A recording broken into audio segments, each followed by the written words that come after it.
વારાશિયામાં ખંડણીખોરની ધરપકડ કરવામાં આવી છે।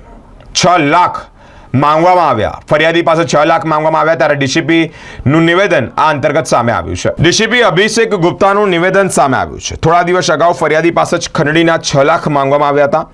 ઓમપ્રકાશ પંજાબી સહિત 3 લોકોએ ફરિયાદીનું અપહરણ પણ કર્યું હતું। કારમાં બેસાડી ફરિયાદીનો અપમાનજનક વિડીયો પણ ઉતાર્યો। વિડીયો ઉતારી વાયરલ કરવાની ધમકી પણ આપી। હાલ 3 આરોપીઓની ધરપકડ કરવામાં આવી છે। નાગરિકોને અપીલ છે કે કોઈ ખંડણી માંગે તો નજીકના પોલીસ મથકનો સંપર્ક કરે તેવી પણ અપીલ કરવામાં આવી છે। થોડા દિવસ અગાઉ જે આપણા ફરિયાદી છે તેમની પાસેથી ખંડણીના રૂપે 6 લાખ રૂપિયા માંગવામાં આવ્યા હતા।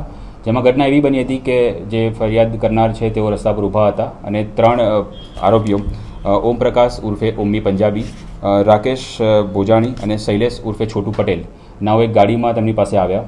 તેમને લાફા માર્યા અને તેમને ગાડીમાં બેસાડીને થોડા હાઈવે પર દૂર લઈ ગયા અને ત્યાં તેમનું માનહાનિ થાય તેવો એક વિડીયો બનાવવામાં આવ્યો અને વિડીયો વાયરલ કરવાની ધમકી આપીને તેમની પાસેથી 6 લાખ રૂપિયાની ખંડણી કરવામાં આવી હતી।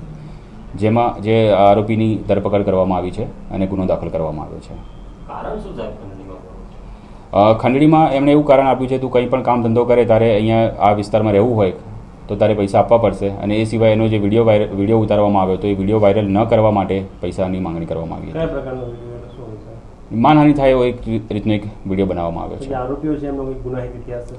તે બાબતે ઊંડાણમાં તપાસ ચાલી રહી છે। ફરિયાદી શું કરે છે? ફરિયાદી કોઈ નાના મોટા ધંધા કરે છે। કઈ કલમો હેઠળ?